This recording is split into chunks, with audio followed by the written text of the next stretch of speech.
I never get tired of that. Hello. Welcome to a brand new episode of 2Tall Podcast with D&Q. I'm the D. That's the Q. Derek J. Hall, 2Tall Hall. My boy Quentin. We are back after like a small little break. It's good to be back. Quentin, how you feeling? Feeling good. How about you? Feeling good too. Feeling good. I want to thank everyone for tuning in right now.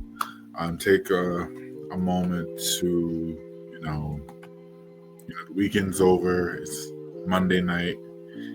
So much is going on this past weekend. We filmed this on a Wednesday, but I can just feel in New York there's always something that's going to happen. So let me know if I'm right.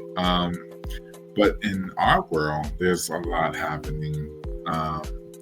First off, let's remind everybody to like, share, and subscribe. Let's talk about that for a minute. We haven't been pushing that enough. We've been telling you to like, share, and subscribe, but we're not engaging with you. So anything you notice in this episode, you want to comment on. Later on, we're going to have a new segment called D&Q, What's Your Take? Where we're going to show a video, we're going to give our take, but we would love to hear from you guys as well. Please leave a comment. At the bottom, you have an opinion, you got some advice, let us know. Actually, tonight's episode is going to be a little bit different because we're not doing hot topics. There was a fan who left his advice, and I thought about it, and I was like, let's try it. Some people are not really fans of the hot topics. They just love our main discussion, and that's okay. I'm going to still stay true to me, but also you guys are tuning in. We got to take your time. We got to make sure your time is worth seeing. There's so much other things you could be looking at. So we're going to listen real good. So that's why this episode is just only going to be main topic, and we're going to talk about that shortly. There's some other things we got to get in, but hot topics starting next week. We'll be on YouTube Shorts. We're going to upload it to TikTok and on Instagram. So we'll just do it there. We're excited about that. So please leave a comment, give your opinion, criticize. That's okay. It helps build.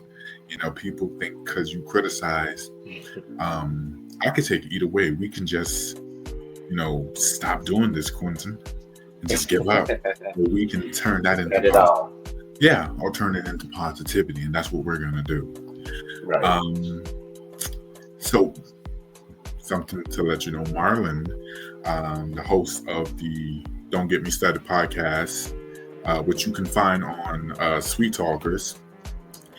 We was on his show. He was on our show. We was on his show a few weeks back.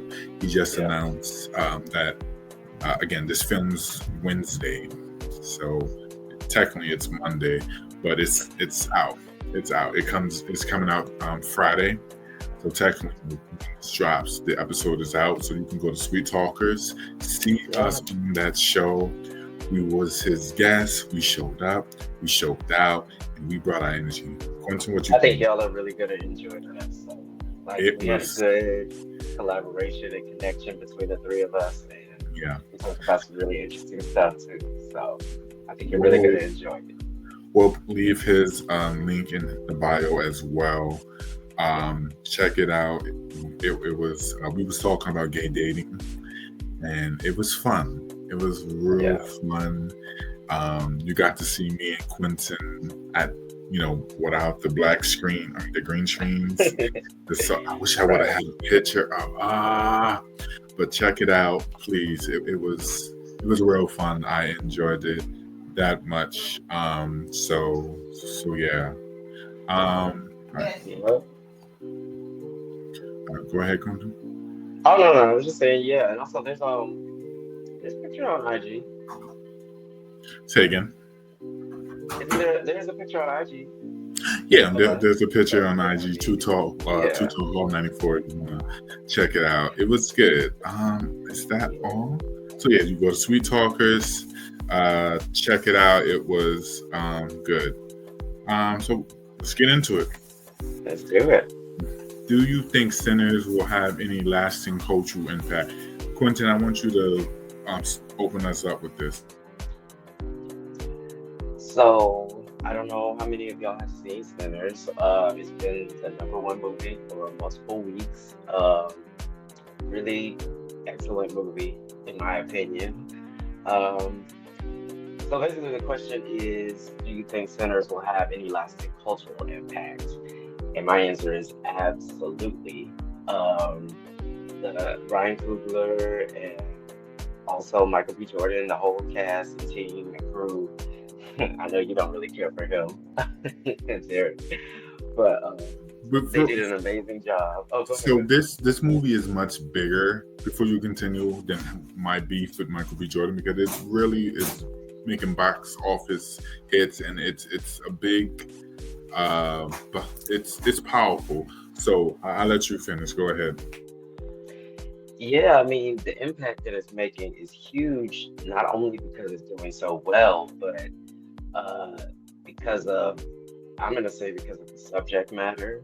I mean, I guess spoiler alert, I'm not going to go too deep into it, but it is a vampire movie. But that's just kind of like the surface. That's the horror of the movie, but it's deeper than that because there's a lot of metaphors. There's a lot of things really talking about race and race in America and how music is kind of used to show like intertwining of different cultures and things like that, but how very specifically Black music in America has really shaped a lot of things, and not just Black music, but our culture and things like that. And it's got a lot to do with gatekeeping and letting people in. And so this is, spoiler alert, vampires being white people and letting them into our culture very easily, and not being leery of the fact that they may come in and start taking our stuff and then trying to control our stuff that we create, and we create so much stuff, and then they end up owning it, taking credit for it, being all up in the mix and messing things up. There's a lot of that. I like that you said owning it, because the director, Ryan, I could do it. Coogler. I can do it. Ryan Coogler, he actually, shut up. He actually owns the rights to this movie. Warner Brothers, he owns the rights. So that's big, and it opens the door for other Black directors that want to take that path. It's making a cultural impact. This is a big movie. Why is it having such a major impact? What is it about this movie that's different from any other Black movie? Or is this just another Black movie? I mean, first of all, it's we call it intellectual property. It's an original IP. There it is. It's an original intellectual property, which means they didn't take this story from a comic book, or from a book that already exists, or an old movie. Like Ryan Coogler actually wrote this movie, wrote the script, wrote the story, all of that. So it's original, and so it's an original story from a Black man. And also, like you were talking about with the deal that he got, that's a huge deal because not a lot of people in Hollywood, Black, white, or any other race get a deal where they get to own the rights to their actual movie after time. Like that just is a very, very, very rare thing. So the fact that this Black man got that is huge. But it's having a big impact because it's an original story. It's told really well. The acting is superb. The music is excellent, like excellent. And I think it's just resonating with people. I mean, we see a lot of real life going on in that movie, that we can connect the dots between life now and the life in the movie and how things have gone. And I think it's just resonating with people. And then if you want to take it for the surface level, then you like the horror movie of it too. But it's so much deeper than that, though. It is, and correct. Like I said, I didn't see the movie, but correct me if I'm wrong. The white people are the vampires, correct? Initially, yeah. And I mean, you can see already, what those kind of metaphors mean. Like vampires, yeah, they you suck the can, life out of you and all that kind of stuff. They take from you your soul, and so and I think that yeah. resonates with everyday Black people, where we have to, you know, feel like we are dealing with white people who want to take our souls or want to take us down or break us. The movie had a message, and I like movies that has a message, a powerful message. And if you didn't get it, that's okay. You never. I don't think you should see this movie just for a good it's a Friday night flick. Let me just go see it. I think you should see this movie and just really let it resonate and just step back and say, wow, there's a more meaning to this, and we're seeing it on an everyday basis with how we living. And there's a lot of, when I say it's a lot of messages, like I knew that going into it because I had already seen a couple of like, not as well, kind of reviews, but they didn't really give any kind of spoilers or anything. So I went in with that mindset anyway. But then once I actually saw the movie, I was seeing other symbolic things in there too. And then since seeing the movie, I've seen other people talk about other stuff that I didn't even catch the first time. So I actually want to see it again so that I can see some of those things that I didn't even see the first time, And I've seen a lot of people who have gone to see it again multiple times and stuff like that. So it's really resonated with people. And there's something about it that just makes you want to visit it again. There's just so much going on that you're just like, wow, I think there's parts I missed. I need to see it again so I can see those things I missed. It's deep. Do you think, because they're saying this was probably his biggest hit since Fruitvale Station? Since Black Panther. He also did Black Panther. Really? Yeah, he did Black Panther. He did. I'm the kind of person, and I feel bad, and this goes for a Black or white thing. This isn't just I don't really know who produces, writes, or direct the movie. I'm just there to have a good time. I don't try to look at the behind the scenes, but sometimes you always want to, because Black Panther was really good and huge. Yeah, like worldwide huge. Yeah, so kudos for him. He did really good. Explains why Michael B. Jordan is in it now. But no, let me stop. Let me stop.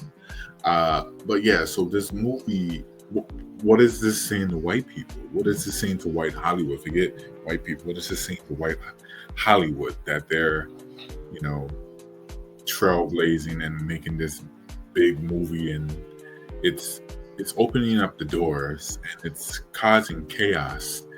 Or what's that man that passed away? Good trouble. It's causing good trouble. And it's opening up a dialogue. So what is this saying to white Hollywood? Well, what it's saying to them, what it should be saying to them, is that for so long there's always been this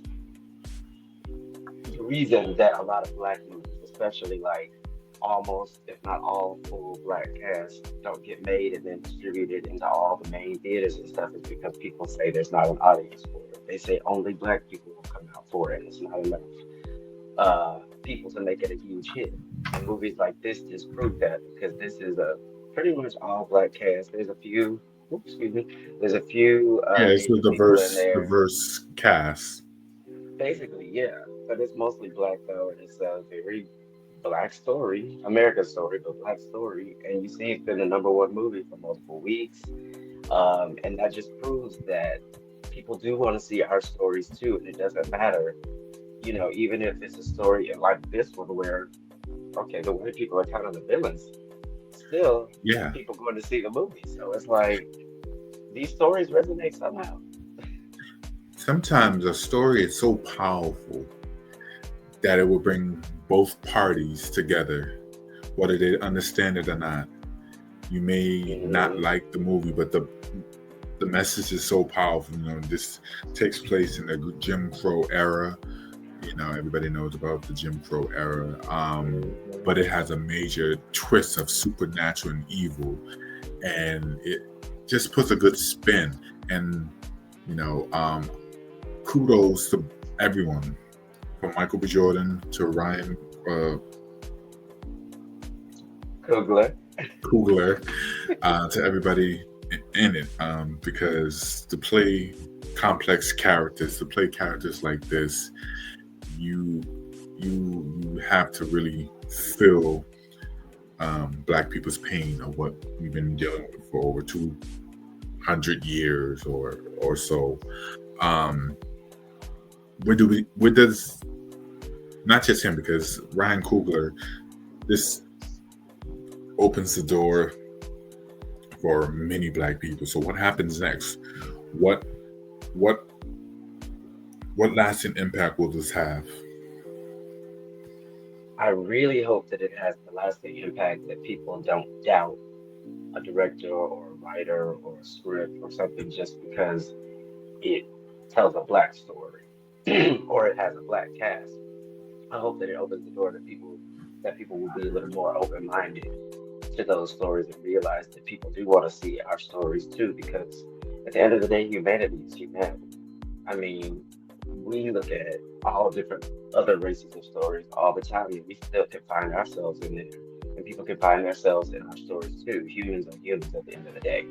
And so that's what I hope the impact is, that it changes things. And I know it's going to be a slow process like everything is, but I hope it helps speed it up a little bit. What I really hope,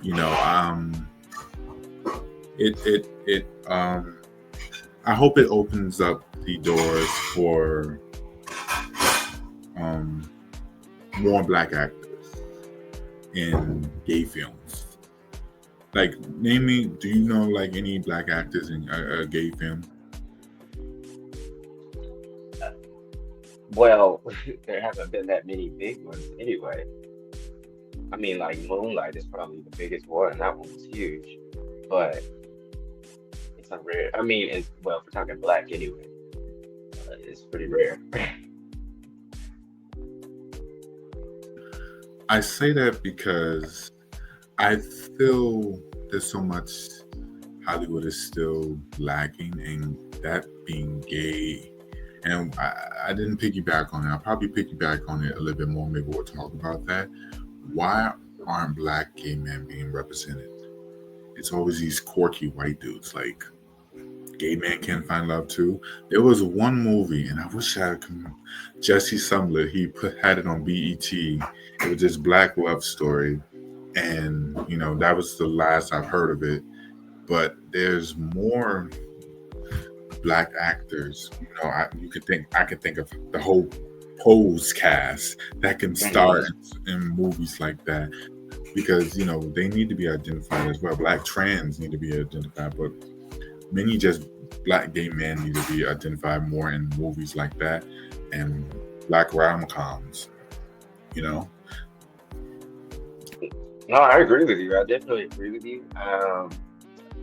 I think that they would have the same argument that they have about the all Black cast. They would say that maybe not even America's not ready. I may even say that some of Black America is not ready to see all that yet, because some have come around in the last few years or whatever, but our community is one of those that still last to the party, if you will, or last to kind of come around and be a little bit more open-minded to the idea, especially to men. Yeah, I think it's still gonna be a little while before that happens.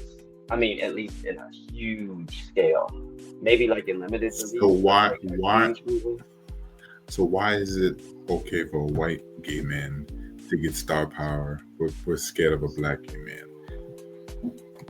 I don't think it's the star power of it all. I think we give, this opens a whole other discussion, but I feel like white men in general get a lot more leeway where they can play around with their masculinity, as opposed to Black men. Pretty much, we're supposed to be tough like all the time. Where it's different rules. They can play around with each other. They can kiss each other like they're playing around and stuff like that. Black men don't do that. You know what I mean? It's just like it's different rules. Not to say that it's right, but that's still where we're at with it, though. We don't get the same freedom that they do, even in our own community. And I know you've seen that before too, haven't you? Like, yeah. Where Well, I they think get to be a little more free. maybe it starts in our own communities. Maybe we need to break barriers in our own communities. Absolutely. I mean, I'm always screaming that, but I mean, it's a lot. It's like pulling teeth without people sometimes. you know. No, I definitely agree. I just thought, and we'll dive more into it because I want to talk about, there was, and the comments that had us changing up the show talked about masculinity and feminine. We were supposed to talk about that a while. There was so much we were supposed to talk about. We didn't get a chance to, about that as well. I mean, we might could throw that into another episode or something like that. Yeah, but even with that, though, it's kind of like what I was saying before. Like, white men are able to kind of play around with femininity a little bit, and it's not seen as anything but them just being goofy. But then, as soon as a black man does it, it's seen a lot worse. So it's how things roll right now. On a scale of 1 to 10, what did you give Sinners? I give it a 10. I definitely give it a 10. For sure. I mean, the story was good. Like I said, music was really good. Acting was great. I know you don't feel Michael B. Jordan like that, but he played twins, and he was so good at because both of them were completely different, and you forget it's him. And even the way it was shot, because this movie was shot on film as opposed to like how they do it now in a more digital realm. This was actually shot like old school on film, and it looks beautiful too. Just like the scenery of it looks beautiful. The cinematography, so 10. 10. 10. That's good. Yeah. If you haven't seen you gotta let the thing go with Michael B. Jordan. I have no beef with him, I'm glad that you saw it. I'm glad you saw it. But we are going to keep the ball rolling. Now, we got rid of Hot Topics. Like I said, we're moving them to YouTube Shorts and Instagram, TikTok. Just moved them, didn't get rid of them, but moving them. Yeah, just moving them. But we kept some of our segments, some new segments. This one right here is a new one. D&Q, what's your take? So I looked at this video. Turn this down. And I wanted us to check it out and give our opinion.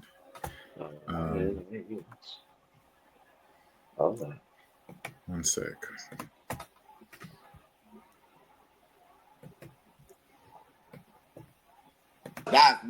You give them room to be chill with you, and then they be like, yeah, now let me try to see if I can turn this thing out. That's what they do. I'm telling you, bro. Like for the gay niggas, right? Be honest. Be honest. No. Be honest. And turn your niggas on more. And y'all can turn a straight nigga into a gay nigga and do something with him. Yes. Do y'all see the combo we're having? We be going on tangents. What's going on down there? What the fuck is wrong with you, nigga? And then one day, right? Yeah. You saw it? Actually, part of it cut out on my end. I actually don't really know what just happened. Oh, you didn't want me to play it again? Yeah. Coming right up. So in the video, it was basically these two.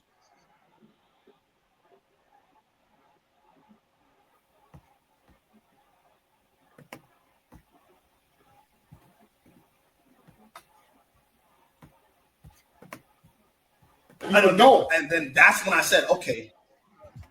You can't give these niggas a chance. You can't be cool. I'm gonna keep it aside. You just say you can't give these niggas a chance. You sound like a bad bitch. Let me tell you why. Because you give them room to be chill with you, and then they be like, yeah, now let me try to see if I can turn this nigga out. That's what they do. I'm telling you, bro. Right? Be honest. Be honest. No. Be honest. And turn y'all niggas on more. If y'all can turn a straight nigga into a gay nigga and do something with him. Yes. Yo. Do y'all see the combo we're having? We be going on.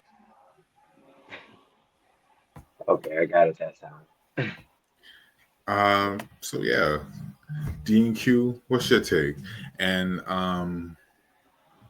people, please leave a comment. Tell us your take on this as well. Leave a comment. We would love to hear from you. Give your honest opinion. So Q, do you turn your straight friend out? And let's get one thing in mind. 2Tall Podcasts are not shitting on these two men. They gave their honest opinion, and we're gonna just follow up and give our honest opinion. Who knows? Maybe one day we can have them on the show. Two gays, two straights. That's what it's all about, coming together, right? Quentin, go. Well, so my take on this is I've heard a lot of straight men say stuff like that they, I don't know, like one of their fears is that gay men want every man that we see or that we meet, which is so not true, because if you're a straight man, you don't want every woman that you see. You know what I'm saying? It's the same way. But at the same time, I will say, and I hate to admit this, there are some in our community who find some kind of joy in saying that they turn somebody out or whatever. I don't like that personally, because I think it gives all of us a bad reputation. But we don't want everyone that we see. Just because you're straight don't mean we want you. Or just listen, we don't want to go through the hell that you put females through. Yeah. I agree with you, but 100%. But I love when straight dudes say that, oh, gay dudes doing this, gay do that. Ladies, if your man's phone, you watching TV one day and he goes to the bathroom, and if you hear a sound, sound like this, don't do it. I'm gonna do it. Don't do it. Too many ads. Oh my God, don't do it. Can you hear it? I heard it.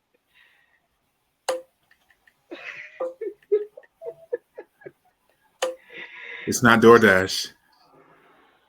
There's some people who have no idea what that is. But those who know. Because it'd be the DL ones that are always going for the gay dudes. So don't get it twisted. It'd be the ones that have baby mamas. Oh, I'm just relaxed. I'm just chilling. I'm not really gay. I'm just, I'm just hanging out. I never got that. I never got when a straight dude says, suck my dick. Isn't that gay? I never got that. Why would to some of them, they say, no, it's not. That's just aggressive. Go ahead. No, I'm sorry. That was just like, some of them don't think it is. If they're not the one actually doing the act, then they're like, that's not. Because you'll be surprised of these dudes out on here who are already turned out. They're already turned out. When they sag their pants and they want that kind of attention, you're already turned out. You're already doing it yourself. You're just doing it on the low. You know how many dudes, would hit me up and, try to link with me. And I don't mind DL. I don't mind it. I just think that, and me personally, I think it's embarrassing that you still have to hide who you are. But what's worse is when you got a family. That's what's really messed up. That you're doing all that. But it be dudes like those two dudes who be on the DL. Yeah. Sometimes. Not saying don't, but it be those basketball type energy. Yeah, good game, bro. Yeah, you was dunking that ball real good. Yeah, you want to go take a shower? Yeah, stuff like that. Maybe that's why. Maybe I should play basketball. You But missing out. it's not every straight dude. Not every gay dude wants to link with their straight friends. I have 3 straight friends. I had never thought about doing anything with them because I value our friendship. And God forbid they ever did ask me to, like, hey, I'll punch them in the face because I don't want them to do that. I don't want to be part of their experiment or their first time experience. You Mm-hmm. know, if it happens, happen. But I don't think. Um, but there are gay dudes that, yeah, they do get a joy of, especially bottoms. You think? Especially bottoms. What do you think? You think bottoms like Well, tops? yeah, I do hear that more from bottoms. I Yeah, think. right. Yeah, sure. I do hear that more. But They love them trades and them DL dudes. that's a whole other discussion too. But yeah, Oh yeah, well we're there's gonna something talk about about next that. week. 'Cause next week we're talking tops, bottoms, and verse. What's the big deal? Because I'm so Mm, tired of people being verse and yeah, people being verse, and at the same time you hit up a bottom, they were like, oh, I'm not looking for you to, I'm not looking to fuck you. Okay, I sent you a dick pic. I'm verse, so you're getting half of me. What's the big deal? I'm not giving you the other half. So we'll talk about it next week because oh tops boy. verse. What's the big deal? That's what we're gonna call it. So, but yeah. So that's our take. Listen, if y'all agree with what we're saying, leave a comment. Leave a Uh, comment. comment down below. Give your honest opinion. Have you ever been in a situation where you have a straight friend and you thought about turning him out? You know, you ever thought about taking him to a Knicks game? You know, taking him in the bathroom. Everybody's having a good time because the Knicks are winning, and you maybe had a little bit too much, and then oops, my cell phone just fell on the floor. And you're like Jink, like Velma. You're looking for it, and then something pokes you in the face. You really painting a picture here. Oh my God. I did a whole mind movie. Um, so yeah. All right. So, like I said, please check out Sweet Talkers. Absolutely. It's a whole collage of podcasts. Check out all the podcasts over there. But the one that we're on is Don't Get Me Started podcast with our good friend over there, Marlon. And the link is down below. Also for me and Quentin, because Yeah. we're going to promote our show as well. Follow us on YouTube, Spotify, and our Apple Podcasts link. Apple Podcasts is important. Everybody doesn't always have Spotify. So follow us as well. And we'll be back next week. Like I said, tops, bottoms, verse. What's the big deal? That's what we're going to talk about. Well, it's gonna be something. Say again? It's gonna be something. Yeah. And make sure you like, share, and subscribe. Subscribe. Yes. Let them know that 2Tall Podcast with D&Q, they're back better than ever. And we're not doing hot topics on the actual show. We're getting straight down to it. Yeah. It's like a hookup. We saw each other on Grindr. We did the talking for a minute. Now it's time. It's time to get in. And then we'll come back again 2 weeks. Usually the hookups for me are like 2 weeks. They got to Oh find my me. God. 'Cause I may block them. So, A mess. tell the people goodbye. See y'all later. Have a good week, y'all. See you next Monday.